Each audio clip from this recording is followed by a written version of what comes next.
What is good? Deepak Chona here, SportsMed Analytics, bringing you another round of NFL injury updates. Thank you very much for joining. Now let's get it popping. Now we start with the Dolphins, and Tyreek Hill and Jaylen Waddle both have been on the injury report. Now both are practicing. We'll start with Tyreek Hill. The timeline here confirms that this was in fact a mild thumb issue. There's a relatively low chance of re-aggravating this, although certainly a re-aggravation of a thumb injury for a wide receiver would be a big deal. However, given the relatively low risk, we wouldn't really lower his value here. And then his teammate Jaylen Waddle. Now, the reports out of Miami have been a little bit vague. They've all suggested that this has been a mild issue, and the fact that he came back with a sleeve over his calf does suggest that this was in fact a calf strain. He missed about 3 weeks with this injury. Now, with preseason models, 3 weeks with a calf strain correlates to about a 15% re-aggravation risk for wide receivers. That's relatively low, but it's not zero. And we would expect when he's healthy and he's out there, relatively low impact of this injury. Now, you do remember Joe Burrow's calf, and that may scare away some drafters, which is not totally unreasonable, but overall, the data is in Jaylen Waddle's favor. Both he and Tyreek Hill probably playing 100% week one. Then we have Marquise Hollywood Brown of the Chiefs. Now, he has had the SC joint dislocation right in this area of the shoulder. And when you have that injury, the timeline is typically about 5 weeks, or at least historically, it has been 5 weeks to return. And that would be week 2 for Hollywood Brown. The key here is that the comments so far are strengthening our suspicion for that outcome. And what we mean by that is they're saying he's made a remarkable recovery, he's getting close, et cetera, and that all points towards him coming back probably week 2. Would be very surprised if it's later than week 3. And when he does come back, the data does seem to be in favor of a strong return to his pre-injury performance level. Next up, Ricky Pearsall. Obviously, very scary incident from a couple days ago, but this man is made of steel. He walked to an ambulance after getting shot in the chest, which is amazing, and then was discharged the very next day. So the reports suggest really the best possible outcome here. We would think you're looking at a 4 to 6 week absence. He was, of course, placed on the non-football injury list for now, and we would lean to a week 5 or 6 return for Pearsall. Next up is Brock Bowers. So reports are that he's got foot soreness. Now there is some concern here just because he has had a recent ankle tightrope surgery towards the end of last season. Now certainly he did come back from that, and we do suspect that this is in fact mild and that he does practice fully on Wednesday. Now if he practices in full all week, we think he plays week 1 at 100%. We have relatively low risk here. But just the fact that he has had some ankle issues, having some foot soreness, this not necessarily close, but not far from surgery, is a little bit of a yellow flag. So we got to watch this one a little bit carefully. Next up, Jordan Addison of the Vikings. He returned to practice, which confirms that this was in fact a mild ankle issue. It's a little unclear because the reports were originally suggesting that this was a high ankle variety, but in either case, the timeline essentially confirms that it's relatively mild. Now, we're going off the assumption that it is a high ankle, in which case he would expect a 10% target dip his first week out there. Next, we have Nick Chubb. Now, the reports suggest that week 5 is not his target return, which would be his earliest eligible date coming off the PUP. It would be smart to go very slow here. And if Nick Chubb was my patient, I would tell him that you're not likely to hit your pre-injury level of strength or symmetric strength between the two quads, even in the course of this year, just because of the nature of this injury. And a re-injury here would probably be career-ending because he's had 2 multi-ligament knee injuries on the same knee. Pretty high chance of developing arthritis, developing other issues in that knee. So we got to think they're going to go very slow with this. The average is a 4-game ramp up, but I would expect this one to go even slower.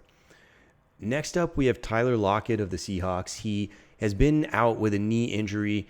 He's trending towards playing week 1, and he says he feels fine. He feels close to 100%. Now, he's age 31, so he is going to be a high re-injury risk for the season, especially having this preseason injury already. You would expect a little bit of a stats dip for Tyler Lockett in his first few weeks back, but nothing severe. The key is, though, that season-long re-injury risk. Next up, the Packers' MarShawn Lloyd. So he returned to practice. He's now practiced 2 days in a row. The data on hamstrings for running backs who have practiced fully does favor a return to about 90% of their pre-injury efficiency. The concern, though, is there's a relatively high re-injury risk for the first 8 weeks after this injury, and that's up to about 25%. And that's specifically high because MarShawn Lloyd was already dealing with a hip or a hamstring injury earlier this season, and we consider this a re-aggravation, really. The other aspect of this is that you typically see the running back get fewer touches the first 4 weeks back.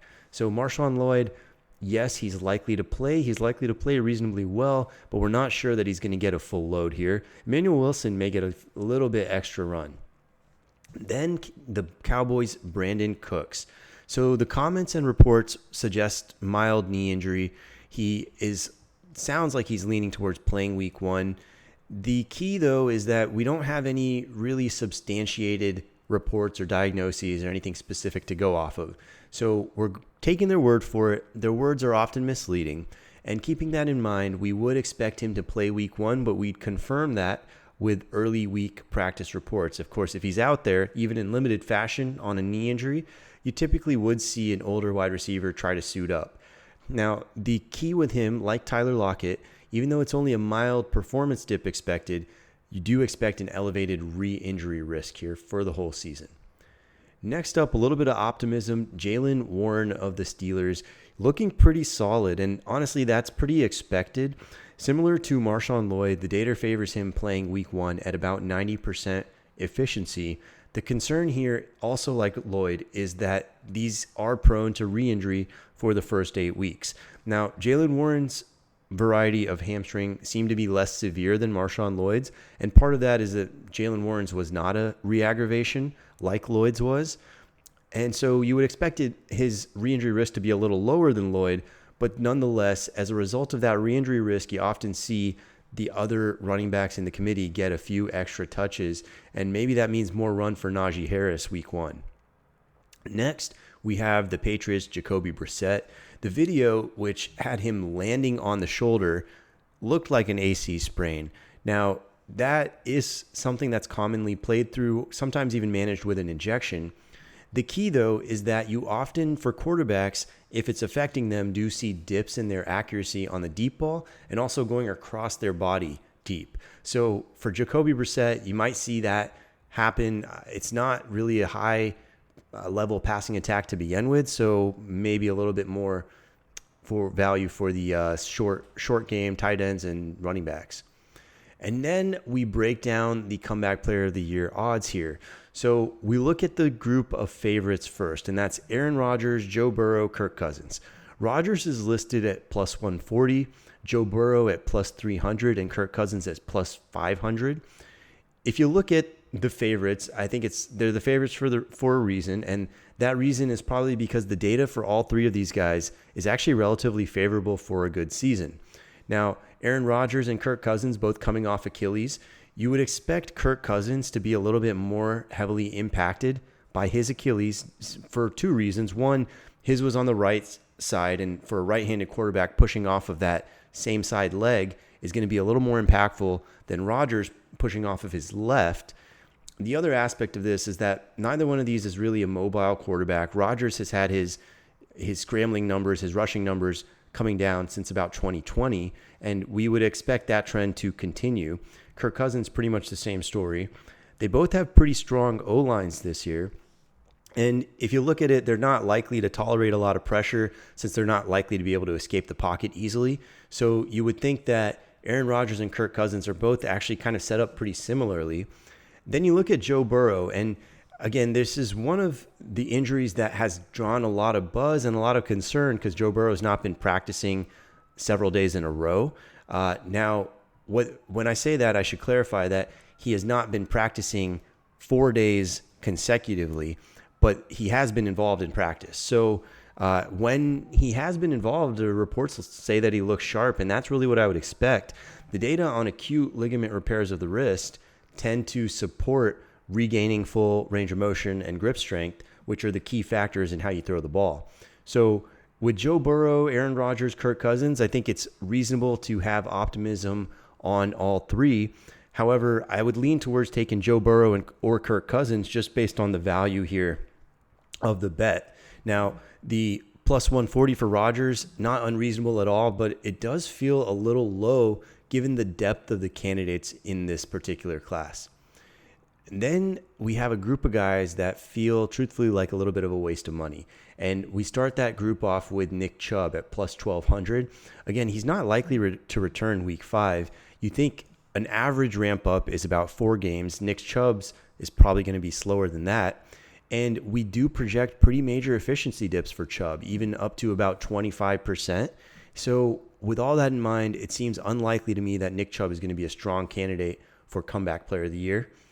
Then you have Daniel Jones. He's plus 2,000 coming off the ACL. So good value, I guess. But from the other standpoint, data post ACL for quarterbacks does project a return to their pre-injury passing level.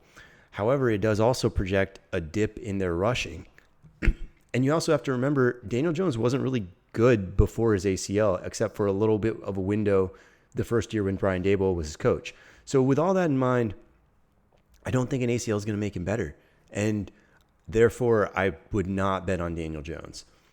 And then last in this group, we do have TJ Hockenson. Now, this is a guy I'm certainly rooting for. He's plus 10,000, which tells you he's a long shot. But the reason for that is that he's also not super likely to come back week 5 when he's eligible off the PUP. The more likely outcome here is, according to our data at least, mid-October to early November. Now, TJ Hockenson is likely to also face a little bit of a ramp up, particularly in his explosiveness and efficiency. So the data projects him getting to 90% of his pre-injury strength at week 12, and workload limitations really until that time as well. Now, with all that in mind, it's pretty hard to argue that that is a strong comeback player of the year candidate, especially when the favorites that we just talked about above are all likely to have strong seasons pretty much from the jump. And then I got one long shot that I do think is worth betting on, and that is the Chargers' J.K. Dobbins. So the Achilles, which is what he's coming off of from week 1, is a brutal blow for running backs. But we haven't really seen that many 90-plus percentile athletes in their prime try to attempt it. And that, if you look at J.K. Dobbins, his injury history is significant, but it really all stems from his prior multi-ligament knee injury where he had ACL, meniscus, LCL all injured and all operated on surgically. So he had that in 2021. He ended 2022 with 100 yards per game, averaging 100 yards per game in his last 5 games. And to me, that suggests that he was pretty much fully back. And so going into 23, I would say we had essentially our data predicts, because we couldn't really look at his 1-game sample size for anything meaningful, the data does predict that he was at his pre-injury levels by the time 2023 started. So it's almost like you're looking at a clean Achilles as the sole injury that he's coming back from. He's had a full year. We do see players come back earlier than that. James Robinson, Cam Akers, just to name a couple of quick running backs in recent years. So J.K. Dobbins, I think he has a very reasonable shot, because even if he's not 100%, and the data does suggest he's likely to have at least a 15 to 20% efficiency dip, if he gets the workload in a very productive, potentially productive running game with a strong offensive line with Jim Harbaugh as his coach, you would think that J.K. Dobbins may get the opportunity to really show us something here. And at plus 4,000, I think those are odds worth taking. And that's all we got for today. Thank you again for joining. If you have any more questions, leave them in the comments section or hit us up on Twitter, Instagram. You can also always check our website, sportsmedanalytics.com, and search through every injury update. Until then, we'll see you next time.